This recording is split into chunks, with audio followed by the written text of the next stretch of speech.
Welcome to Leadership Development News, profiles and practices of top performers. Leaders are the heartbeat of any organization. Let Kathy Greenberg and Relly Nadler share with you the pathway to becoming a top leader in your organization. Now, here are your hosts, Dr. Greenberg and Dr. Nadler. Welcome to Leadership Development News, profiles and practices of top performers.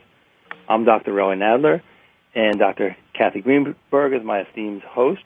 We'll bring her on in a moment. And between Kathy and I, we have helped thousands of leaders and executives to perform in the top 10%. And you know, each week for our listeners, we have people who are on the cutting edge of information that's going to allow you to improve your performance. And today we're going to be talking about mental conditioning and dynamic human solutions. And we're going to be talking with Mark J. Williams. We'll bring on Mark in just a minute. And he's got a great and very unique background that I think will be exciting for us here on Leadership Development News. You know, Mark is currently very excited about his endeavor as the CEO of Dynamic Human Solutions. And DHS, as we lovingly call it, is a training program which combines mindfulness-based skills with operational experience to provide tools for developing and maintaining resilience, situational awareness, and peak performance. What a powerful combination. You know, Mark's longtime experience in the martial arts led him to mental fitness and mindfulness training, and he can tell you about that. And he is also a co-adapter of the critically acclaimed off-Broadway production, The Man Himself in 2006 and Conviction in 2010. So, as you can see, we have a very gifted guest today. Mark, welcome to the show. Thanks, Kathy. Thanks so much. So Mark, we always like to kind of start with just finding out who's been some of your key heroes, leaders that you've learned from, and then we want to pick your brain about all the mental conditioning and things about your program. Sure, absolutely. Well, as I look back on my life, the key influence for me, certainly from my youth, was my father, and really my father put in our family and instilled within all of his children the interest in growing yourself and really achieving the maximum capacity that you have as a human being. So really putting yourself out there in a fearless way and trying to really do as much as you can and develop yourself as much as you can through the course of your life. And that innate curiosity was a real gift that he passed along to us. So he was my first and certainly my strongest influence in my life. And then after that, in my Air Force career, I had a really powerful mentor. His name was J.B. Kelk. And J.B. was my flight leader during the Gulf War. And he and I flew together, and we had the good opportunity of being one of the first four ships that went across the border during the first night of the Iraq War. And during that first night, we would like to think that it was a carefully planned and executed operation, but the truth of the matter is, there was a lot of great planning in place, but there was a lot of chaos. And JB was just such a phenomenal flight lead, and he was one of the best F-15 drivers in the Air Force. And the example that he set for me in terms of how high he set the bar in terms of his own expectations and his own skill sets really showed me what being a professional means. And, for us that night, what it meant was as we pushed across the border in that first night where the MiGs are wrapped up with the friendlies, in the middle of that chaos, JB got the first air-to-air kill of the war. And his capacity to do that in the middle of that type situation was really a phenomenal example for me in terms of what the human being can achieve in terms of mastery. And then after that, I've been doing the martial arts so much of my life, and I had one particular teacher, a master, who was really a phenomenal guide to me. And what was so amazing about this particular martial arts teacher in Aikido was the presence that he had in terms of how constantly centered he was in everything he did in life. And that's actually what started opening my eyes to, maybe there's something that this gentleman has in terms of developing your mental capacity and having that expand across all your life. that there's something that I can learn there. And he was really my first great mentor in terms of really stepping into the mental conditioning. And then on the heels of that, there's a great military thinker that's called John Boyd, who developed something called the OODA loop, which stands for Observe, Orient, Decide, and Act. And his thinking really tied together for me a lot of the questions in terms of how is it that we move through the world, and why is it so important for us to have a really clear picture of things that are happening in our lives so that we can make the best choices and make the best decisions as we move. And so those four people in my life were the ones that really shaped my thinking and kind of the way that I try to move through the world, sometimes better than others, but certainly the way that I want to hold myself up to, the standards that I hold myself to, and the way that I try to move through the world. So it's really those four folks. Very powerful, Mark. And your father was a military man as well. That's correct. Yeah, my father was a military guy and a pilot as well. And I think there's something about being a pilot that when you're in the cockpit and just what's required of being in the cockpit, the attention to detail that's required, and then also the commitment that's required to really be present there. That's something that my father brought into his life, and that's something that he really tried to inculcate in us. And I really thank him for that. Well, what's so admirable is just the amount of focus, and I know we want to talk about that sense of focus. And for people listening, you have so many stresses during the day and things that can pull you away, and so we can really learn from highly trained folks like Mark and his program, that you can put through your day. So, how would you define mental conditioning, Mark, and why is that skill so critical today for leaders? No, absolutely. So mental conditioning is really, just like we have physical conditioning to develop our bodies and fitness in the body, mental conditioning is a program that develops that same fitness, but now with the mind. You talked about we talked about the pilot's ability to really stay focused. And, a lot of us have an innate ability to stay focused. But all that notwithstanding, you don't see a whole lot of programs to actually develop, mental fitness. And so what ends up happening, certainly, for example, in the old days in pilot training, was there would be a self-selection process that happens in people that had the natural ability to focus and to have what we called situational awareness, which is basically the ability to build a big picture in your head that objectifies what you see in front of you so you can track a lot of moving parts. Those kinds of folks were self-selected in the past through a training program where if you couldn't do that, you were just washed out, as we used to say in pilot training. What the mental conditioning training does that we've put together is now, rather than depending on whether you have the innate capacity to do that, whether you were born with it, now what we actually have is a series of exercises that can develop those same levels of focus and attention and situational awareness within people. So just like you have a physical fitness program to develop, say, your quads or your glutes or your biceps or whatever it may be, now we have specific mental conditioning exercises that do a couple of things. First is they'll help you reduce stress. And the thing is, if your nervous system is not in order and well-regulated, then your mind can't possibly be focused and concentrated and be situationally aware. So our exercises first help you regulate and modulate your nervous system, and then on the heels of that, then they'll start developing the attentional control and focus and the ability to have situational awareness.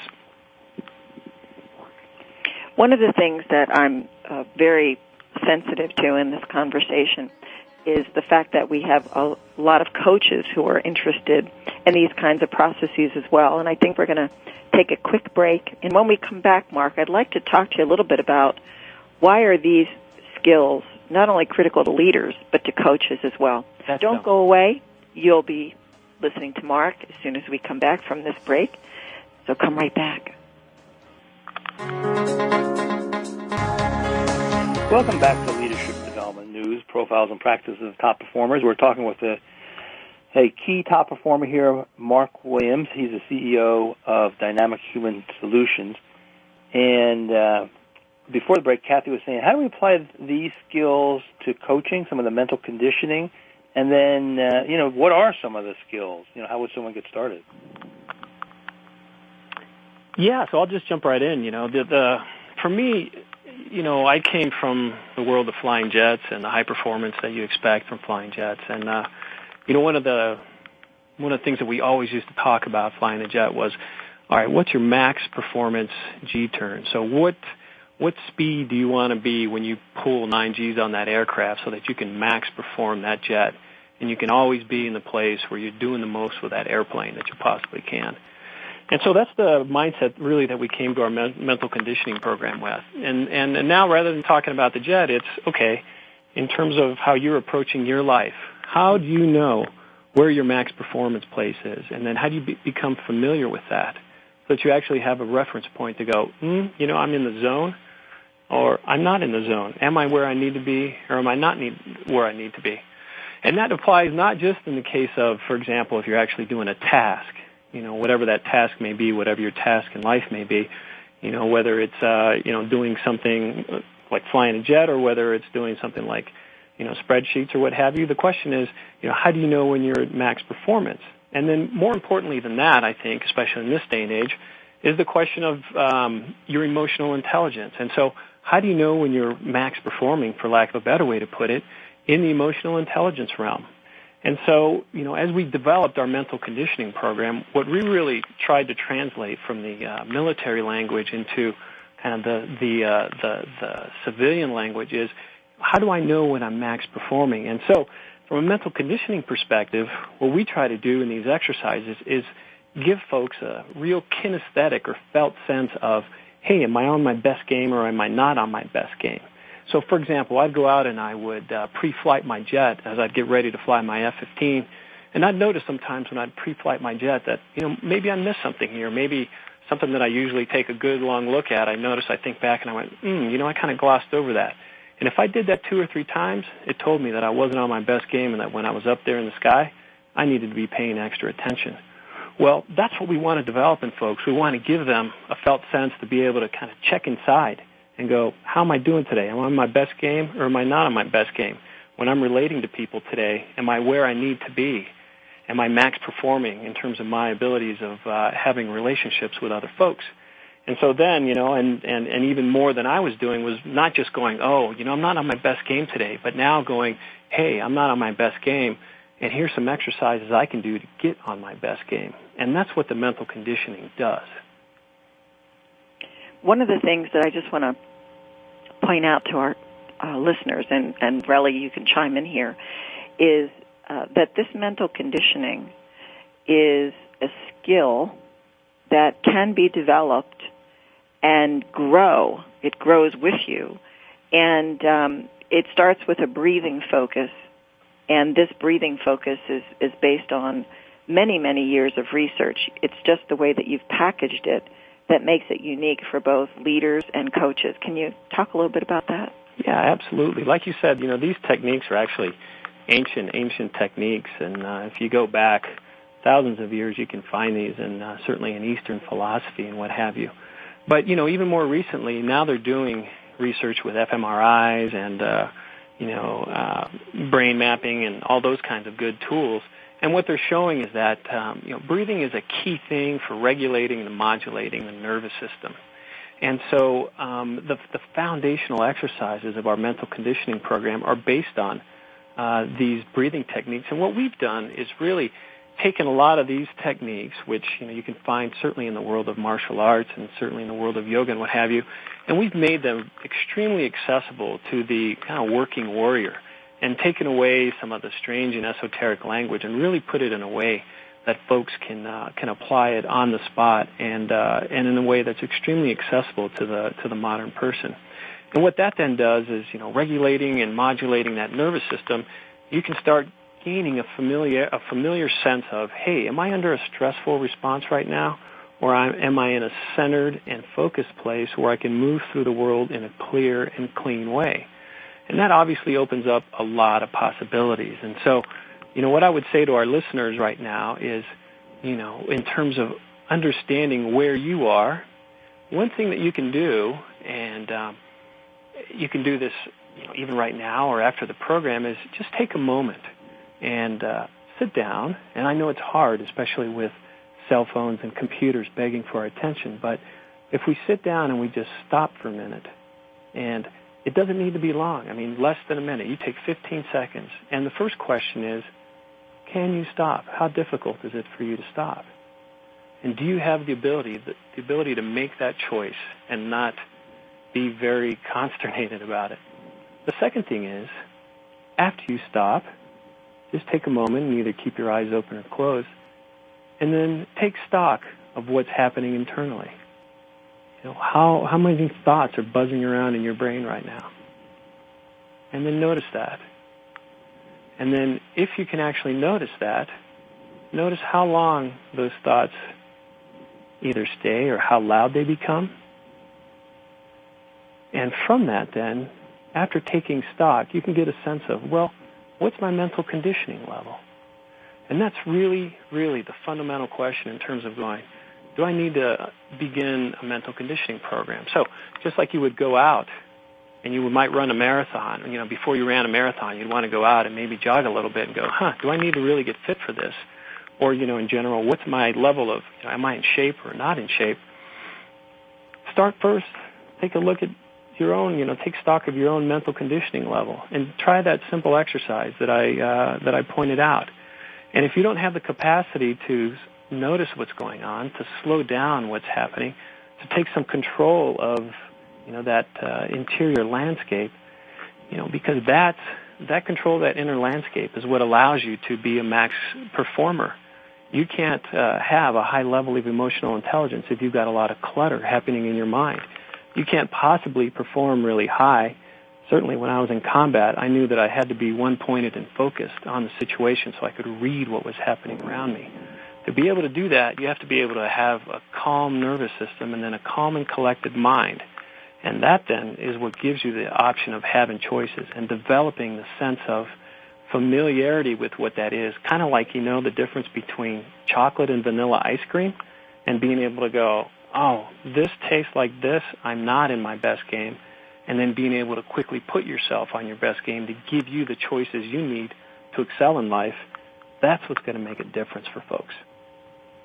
I was just doing the breathing while you were speaking. I was like, my whole body was just kind of relaxing. Even while you were talking, I could absorb the information more effectively because I was in a relaxed state. You know, there have been a lot of influencers on the program itself, and I think you've been in practice now for a little over a year. Is that accurate? Yep, that's correct. So could you talk a little bit about who you've trained and what the benefits have been? Sure. So we have an ongoing collaboration with the Norwegian Air Force, and so we've trained what we would call Viper drivers, F-16 guys and gals there in Norway. We've trained them in the program, and the outcome that they've seen is in their ability to be calmer and more collected in the cockpit. And you have to understand, these are folks that have been selected for that. You know, so even if you have an extremely high ability to do that under chaos and stress, which a typical fighter pilot does, even they saw a lot of benefits. And moreover, they saw a lot of benefits in terms of their family life. You know, a lot of us folks who are high performers out in the job world, when we come home, some of that high performance tends to fall by the wayside. And we start putting things to the side. And so one of the things that these F-16 folks saw was that their the happiness that they had in terms of their family relationships went up significantly. And that was a great finding. We've also trained special operators, Green Berets here in the United States. And again, the reported outcomes have been the same in terms of the impact it's had on their lives. And we've also trained SWAT folks and just a whole host of law enforcement officers, ranging from state police to local police departments to federal marshals, federal probation. So we've trained kind of every flavor of police, and we've trained a bunch of firefighting folks as well. And on top of that, we've trained Olympic athletes and world-class athletes as well. And, you know, the reports we get are fairly consistent. And, you know, since we're operating since we're focusing our training at a very basic level of the mind, so we're kind of, you know, the analogy I like to use is upgrading the human operating system. So I'm not just giving you a new tool that you can use out in the world. I'm upgrading your basic operating system so that you now have more capacity. And that capacity, as we've seen over and over with all the folks that we've trained, extends to increased performance in the workplace increased emotional intelligence throughout the organization in terms of the folks who have done the training. And then, to me, a high level of personal satisfaction has come from the fact that a lot of folks go home and then they contact us and say, hey, can I share this with my spouse because I see them under stress and I know how it changed my channel and I'd like to change their channel as well. And, of course, we just say, absolutely, here are the downloads and you can go for it. So that's what we tend to see, just big impacts in, performance, impacts in senses of well-being, and then also impacts in terms of what it's doing for relationships both in the workplace and outside the workplace. Mark, this is great to hear, and we're going to have to take a break, and then when we come back, we want to hear a little bit more kind of what the components are of your training program. Definitely. And then also we want to find out if people want to hear or get more in touch with you, ways to do that. You betcha. So this is Leadership Development News, and stay tuned. We'll come back with some more specifics from Mark and his mental conditioning program. Welcome back to Leadership Development News. We're talking to Mark Williams about his innovative program on mental conditioning called Dynamic Human Solutions. And Mark, before we get back into a conversation about some of the key components of what you teach, could you give everyone your website and what the best way to reach you might be? Yeah, absolutely. The website is www.dynamichumansolutions, all together, no dots, no spaces, no nothing, .com. So www.dynamichumansolutions.com. And there's contact info there, and love to chat with folks more about what we do. So let's talk about the key components, those things that you think are really important for individuals to get into the focus of using the mental conditioning program. How do people get started, and what kinds of practices do they need to be able to develop? Yeah, so, as I mentioned before, nervous system regulation is one of the key foundational components. And really, for our program, there's really 3 steps. And the first is regulating and modulating the nervous system. And a great way to start doing that is learning how to do diaphragmatic breathing. And that very simple exercise gets people going in terms of the basics of regulating and modulating the nervous system.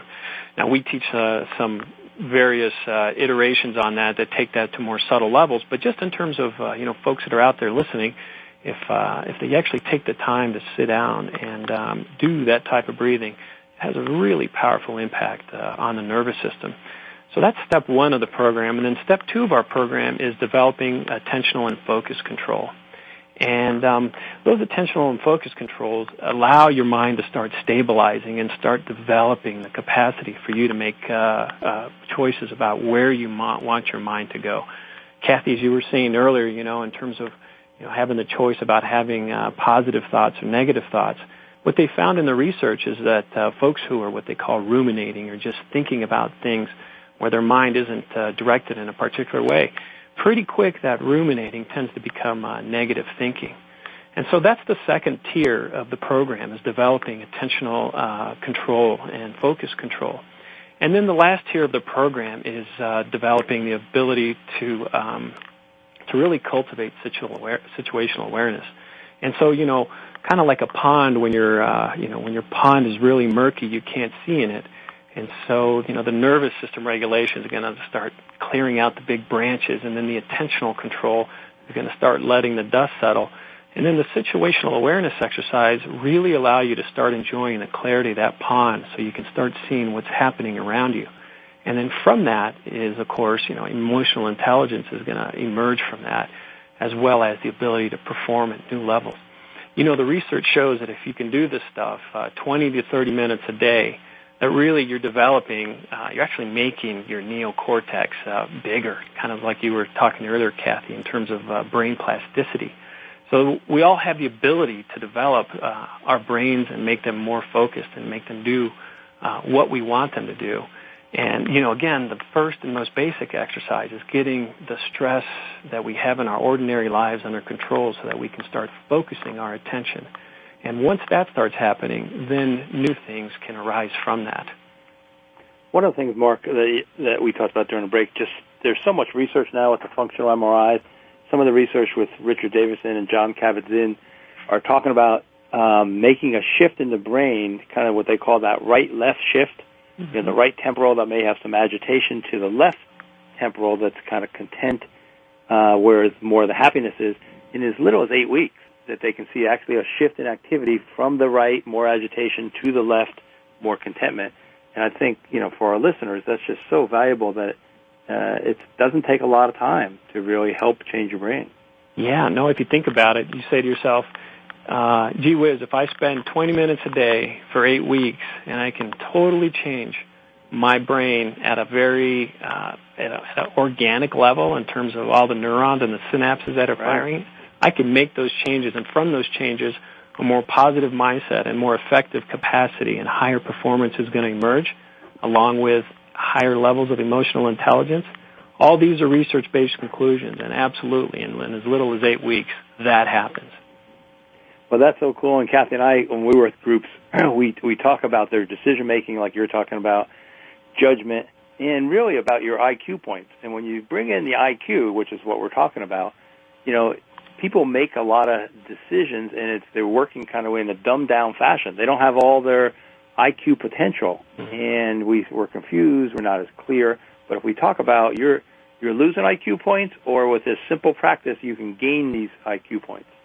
Yeah, absolutely. I mean, again, if you start thinking about it and you say to yourself, how do I want to move through the world? Do I want to move through the world with clarity? Do I want to move through the world in a way that I can focus my attention where I want? Or do I want to be distracted constantly by any little thing that pops up? It's a pretty clear choice. And then as you start actually noticing the benefits, and you'll notice the benefits before 8 weeks, you'll notice the benefits probably in as little as a week or two. I mean, we've had folks go through our training, and after 3 weeks they come up to us and go, gee, my family comes up and tells me that I seem totally different. And so, it's those kinds of changes where you go, yep, it's definitely happening. And so, 8 weeks you'll see the full benefits, but even before then you can start seeing the impact and how it changes your life from so many different perspectives.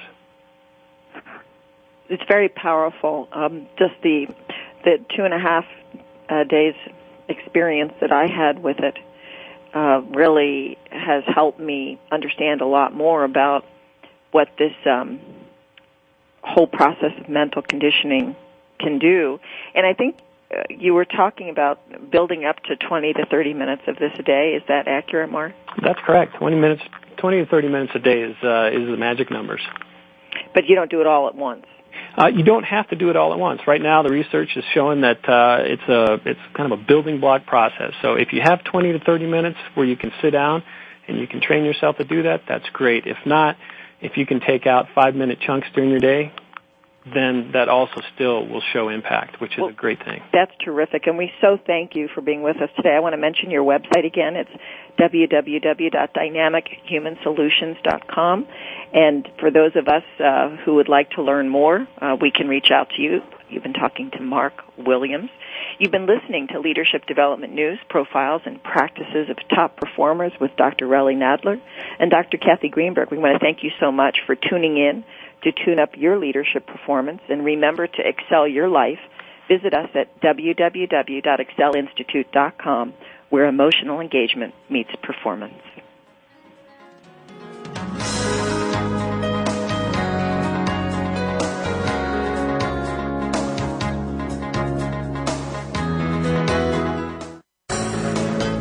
You've been listening to Leadership Development News, Profiles and Practices of Top Performers with your hosts, Kathy Greenberg and Relly Nadler.